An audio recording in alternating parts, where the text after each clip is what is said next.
జై తెలంగాణ దీక్ష దివాస్ సందర్భంగా కేసీఆర్ గారు తెలంగాణకు చేసినటువంటి అమరనిరాహార దీక్షకు పూనుకున్నటువంటి ఈ రోజు చాలా గొప్ప దినం. దీక్ష దివాస్గా జరుపుకోవడం జరుగుతుంది. ఈ రోజును తెలంగాణ ప్రజలు సంతోషపడే రోజు. ఆనాడు దీక్ష దివాస్కు పూనుకొని కరీంనగర్ తన తెలంగాణ భవన్ నుండి ఉత్తర తెలంగాణ భవన్ నుండి బయలుదేరి అలునూరు చౌరస్తాలో అరెస్ట్ అయ్యి అక్కడి నుండి ఖమ్మం వెళ్లడం జరిగింది. ఆనాటి రోజు ఆనాటి గుర్తులు గుర్తు చేసుకుంటూ ఆనాటి రోజులు ఇవాళ శుభ సంకల్పం జరిగింది. ఆనాటి దీక్ష ఫలితంగానే తెలంగాణ రావడం జరిగింది. ఆనాటి గుర్తులుగా ఈరోజు తెలంగాణ యావత్ తెలంగాణ ప్రజలు 4 కోట్ల ప్రజలు తెలంగాణ అమరవీరుల సాక్షిగా తెలంగాణ ఉద్యమకారుల సాక్షిగా తెలంగాణ అవతరించుకోవడం జరిగింది. దానికి దీక్ష పూనుకొని తెలంగాణ తేవడం జరిగింది.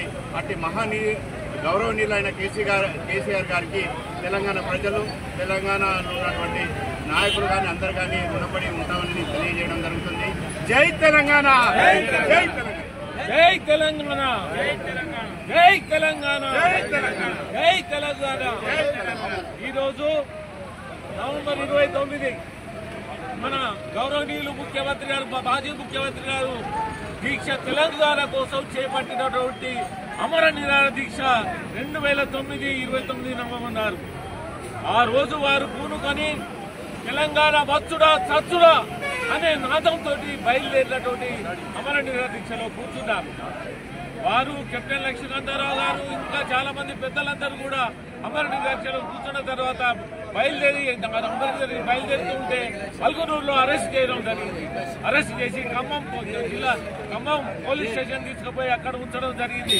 అయినా ఇవి లెక్క చేయకుండా మన మాజీ ముఖ్యమంత్రులు కేసీఆర్ గారు మన తెలంగాణ రావడమా లేక నేను చావడమా అనేది ఆ నినాదంతో ఈ దీక్ష పూనడం జరిగింది.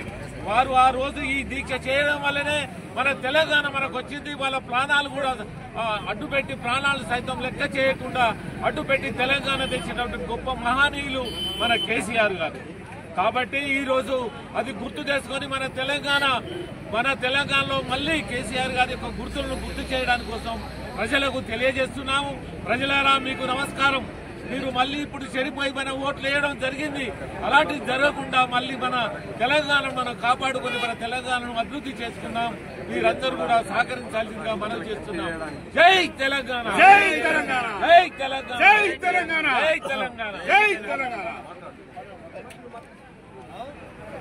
జై తెలంగాణ. ఈరోజు 4 కోట్ల ప్రజల తెలంగాణ ఆశ నెరవేరింది అంటే ఆ రోజు కేసీఆర్ గారు తన ప్రాణాలను సైతం లెక్క చేయకుండా అమర నిరాహార దీక్ష చేసినటువంటి గొప్ప నాయకుడు మన కేసీఆర్ గారు. అమర నిరాహార దీక్ష చేసినప్పుడే భారతదేశం ఢిల్లీలో ఉన్న పెద్దలు ఈ కేసీఆర్ ను చూసి భయపడి ఈ వ్యవస్థను ఇలానే ఉంటే ఈ వ్యవస్థ నష్టపోతుంది, తెలంగాణ ఇయ్యకపోతే తెలంగాణ ప్రజలు ఊరుకోరనే భావన ఢిల్లీ పెద్దల మెడలు వంచి తెలంగాణ తెచ్చినటువంటి గొప్ప నాయకుడు కేసీఆర్ గారు చేసినటువంటి నిరాహార దీక్షను ఇలా మనము దీక్ష దినస్గా దీన్ని అభివర్ణించుకుంటూ ఆ జ్ఞాపకాలను నెమరేసుకుంటూ రాబోయే తరానికి అందరికీ కూడా మనము మన తెలంగాణ ఎలా సాధించామో అన్న విషయాన్ని యావత్ ప్రపంచం తెలుసు. ఇప్పుడున్న యువత కూడా ప్రత్యేకమైనటువంటి వాళ్ళకు చిన్నపిల్లలకు కూడా మనం ఎలా సాధించుకున్నామో తెలంగాణ అనే విషయాన్ని పాఠ్య పుస్తకాలలో చేర్చాలి ఈ గవర్నమెంట్ అని మేము డిమాండ్ చేస్తా ఉన్నాము. ఇచ్చి సాధ్యం చేసినటువంటి మన తెలంగాణ ప్రజలకు అందరికీ శిరస్సు వహించి నమస్కారం తెలియజేస్తూ జై తెలంగాణ, జై తెలంగాణ, జై తెలంగాణ, జై తెలంగాణ.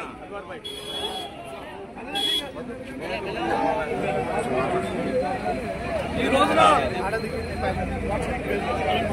దీక్షా దివాస్ సందర్భంగా సిద్దిపేట జిల్లా కేంద్రంలో సిద్దిపేట జిల్లా టీఆర్ఎస్ పార్టీ ఆధ్వర్యంలో తెలంగాణ అమరవీరులకు శ్రీకొండ దగ్గర నివాళులర్పించడం జరిగింది.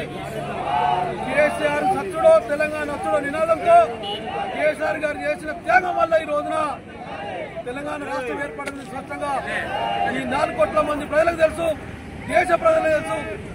అదేవిధంగా 10 సంవత్సరాల అధికారంలో కేసీఆర్ గారు చేసిన అభివృద్ధి ఈ రోజున స్పష్టంగా కనబడుతుంది. కేసీఆర్ గారే ఈ రాష్ట్రానికి మూలకుడని చెప్పేసి పాలకుడని చెప్పేసి ప్రజలు స్పష్టంగా తెలపడం జరిగింది. అదేవిధంగా ఈ దీక్షా దివాసులు అదేవిధంగా గుర్తు చేసడం కోసం ఈ రోజున 29న చేయడం జరుగుతుంది. సిద్దిపేట జిల్లాలో నలుమూల కూడా సిద్దిపేట జిల్లా టీఆర్ఎస్ పార్టీ కార్యకర్తలు ఘనంగా అదేవిధంగా యావత్ తెలంగాణ ప్రజలు కూడా చేస్తున్నారు. అదేవిధంగా అందులో భాగంగా సిద్దిపేట జిల్లా టీఆర్ఎస్ పార్టీ కార్యకర్తలు కూడా సిద్దిపేట జిల్లా కేంద్రానికి రావడం జరిగింది. రానున్న రోజుల్లో తప్పకుండా ప్రజల పక్షాన టీఆర్ఎస్ పార్టీ పోరాటం చేస్తుందని చెప్పి సందర్భంగా నేను చెప్తున్నాను. అదేవిధంగా ప్రజలకు అండగా ఉండదే టీఆర్ఎస్ పార్టీ అని చెప్పేసి సందర్భంగా ప్రజలకు కూడా తెలిసింది.